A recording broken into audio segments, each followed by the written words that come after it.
Как развести костер в сырую погоду. Вот сейчас, как видно, после дождя лес еще весенний, ничего еще не распустилось, земля сырая, веточки сырые.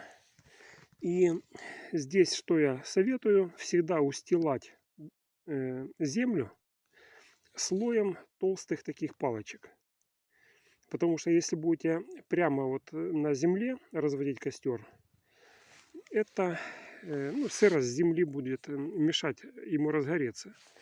А так, даже если вы разведете небольшой костерчик сверху, низ будет подсушиваться и возгораться. И получается, что вы одновременно разводите костер и выше, и ниже того уровня, где делаете запал.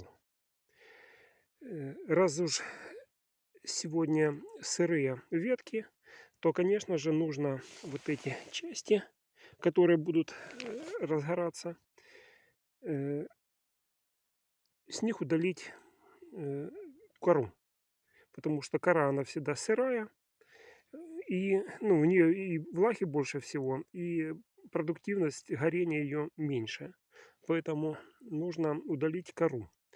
А теперь нужно сделать стружку. Сейчас я наделаю стружки. Чтобы делать стружку, вот тоже оголяю от коры кусочек. И здесь видно, что вот в начале цвет немножко другой. Первая часть, вот сантиметров 10, она более влажная. Поэтому с нее стружку делать не буду. Буду делать стружку с той части, которая светленькая. Она более сухая. Стружка делается не вот так, что вы одной рукой держите палку, а второй срезаете стружку. Нужно делать наоборот. Вот эту руку с ножом нужно присесть и зафиксировать вот так рядом с коленом, чтобы оно уперлось в колено. Вот, я сижу, руку упер в колено и нож держу неподвижно. Стружка образуется, когда я второй рукой вот эту палку буду тянуть туда-сюда обратно. То есть нож неподвижен, а палка подвижна. Тогда разброс стружки будет не такой существенный. Потому что если вы будете держать за палку, а стругать ножом, стружка будет улетать куда попало. А если вы нож зафиксировали, а палку остругаете об нож, тогда стружка будет где-то довольно ограниченной области падать. Вот, уже есть немножко стружки.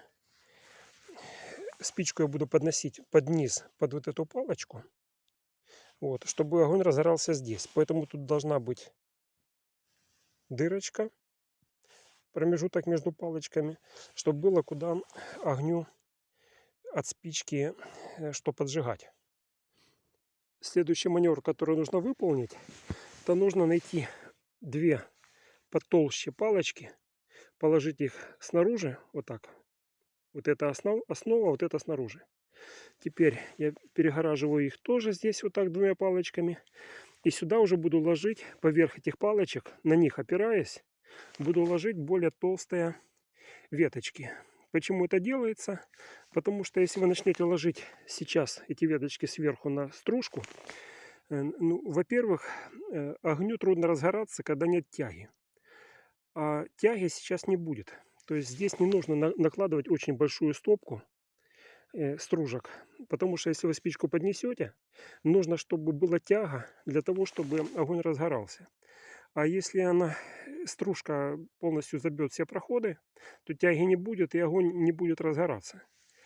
И если сейчас поверх этого я начну прямо наверх вот этой стружки что-то ложить, во-первых, оно все порассыпается, потому что оно неудобно лежит. Во-вторых, добавит тяги, препятствий для тяги. А если я сейчас сверху на это начну ложить, то, во-первых, когда огонь разгорится, начнет гореть, я его не нарушу, когда буду докладывать сюда сверху какие-то дровишки. И не уменьшу тягу огня. И вот такая схема, она наиболее продуктивная. Ну вот, приблизительно то, что нужно. сделано. Больше накладывать сейчас нет смысла, потому что нужно, чтобы пламя горело.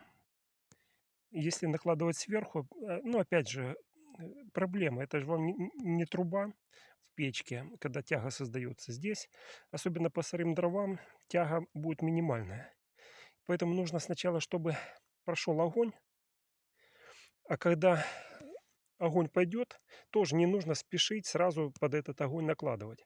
Потому что угли, которые образуются из вот этой части, они уже гарантируют то, что маленькими веточками будете подкладывать, они будут разгораться. Но нужно, прежде чем распаливать, все-таки запастись еще материала, который можно будет потом подкладывать. Ну и сейчас попробую разжигать.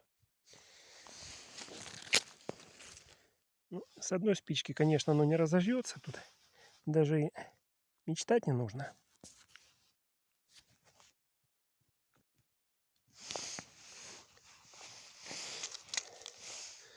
Ну вот по мере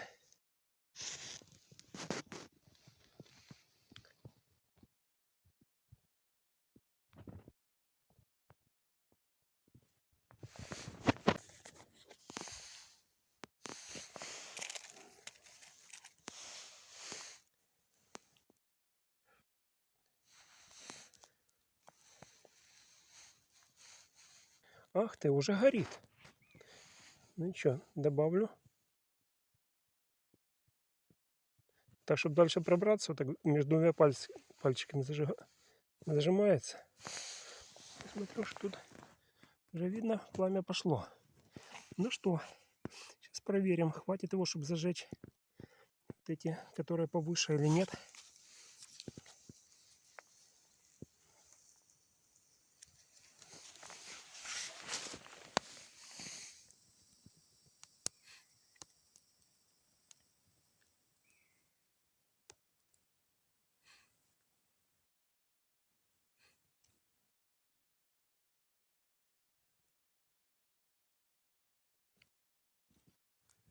Довольно-таки крупное пламя пошло. Ну, сейчас посмотрим. Еще немножко, и будет ясно. Если возьмутся вот эти дровишки, которые свыше, значит, огню уже быть.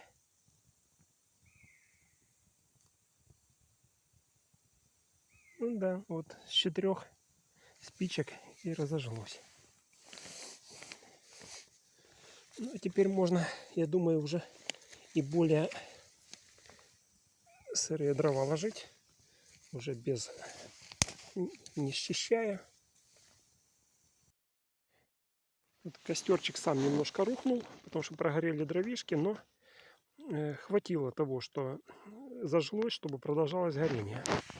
И теперь можно накладывать, ну, опять же, если сейчас много наложить, то огонь собьется пламя и не будет разгораться. Надо подождать, покуда вот это то, что есть, схватится, начнет гореть.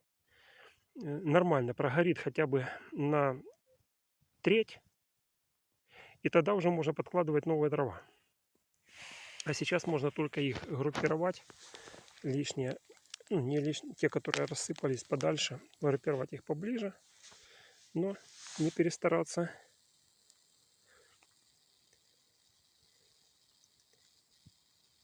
Вот шкварчит, сырые дрова, шкварчит. Ну, предоставить огонь самому себе, чтобы его не залезать до смерти. Вот, нужно подождать, ждем. Вот пошел он, пошел разгораться. Вот, и через пару минут, когда он разгорится, можно будет доложить новую партию. И здесь уже видно, не знаю как на видео, но глазами видно, что нижний слой из вот этих толстых палок уже поддерживает горение. То есть если бы это было просто на земле, может оно бы так и не горело сейчас. А нижний слой, там уже угольки даже есть на вот этих палках толстых. И оно поддерживает горение.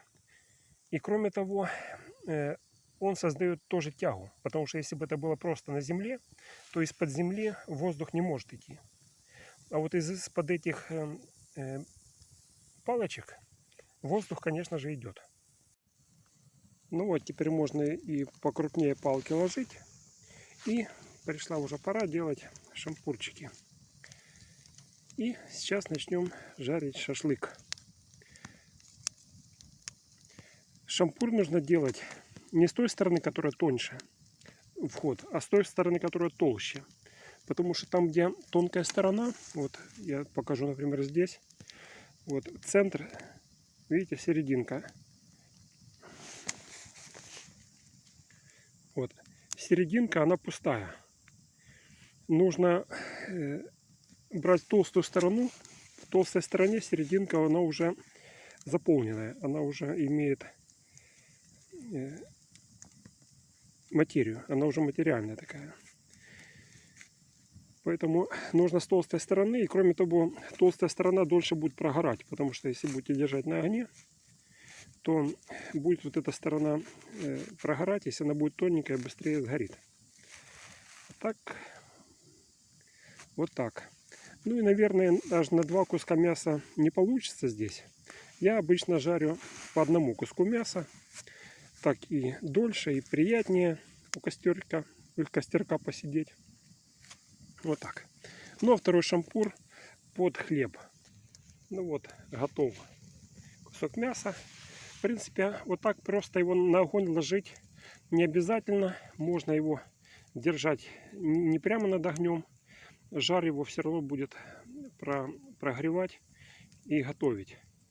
Кроме того, нужно знать, что для свинины температура готовности это, по-моему, под 70 градусов. То есть, если 70 градусов есть, ну максимум 75. Вот она прогрелась, значит свинина уже готова. А вот курица, у нее температура прогрева должна быть 95 градусов. И когда коптят свинину, то там вставляют специальный термометр внутрь. И когда свинина нагрелась до, по-моему, даже 65 градусов. До 65 градусов нагрелась, значит она уже готова, прокопченная. А вот окорочка куриная нужно прогревать до 95 градусов.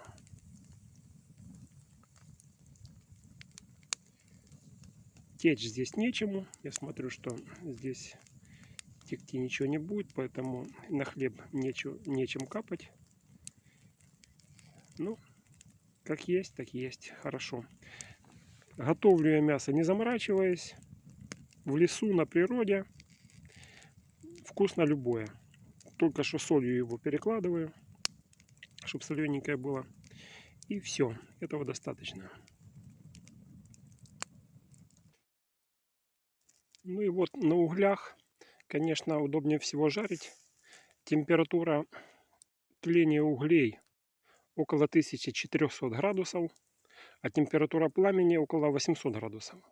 Поэтому, если есть небольшой ветерочек, который угли раздувает, то вот так оно и экологично чище, когда нет пламени, потому что в пламени горит СО2, и он, соприкасаясь с холодным мясом, там всякие, ну, в дыму есть всякие смолы, они осаждаются на мясе, и поэтому просто на пламени открытом жарить шашлыки это не совсем правильно. А вот так на углях это экологически чисто, ну и угли жарче. На них даже быстрее жарится, чем на пламени. На пламени больше подгорает.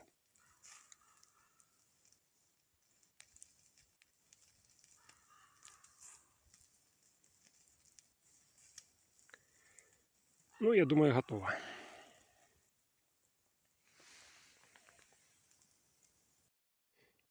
Как нужно собирать березовый сок, чтобы он был чистым? Значит, смотрите, я сверлю 12-м сверлом отверстие, потом забиваю в него вот такой чипок, он тут под конус сделан. Его общая длина сантиметров 5. С одного края под конус, и я высверливаю внутри дырочку.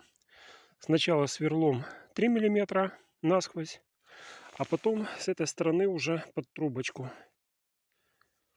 Вот, и эта трубочка прямо идет и опускается внутрь этой банки.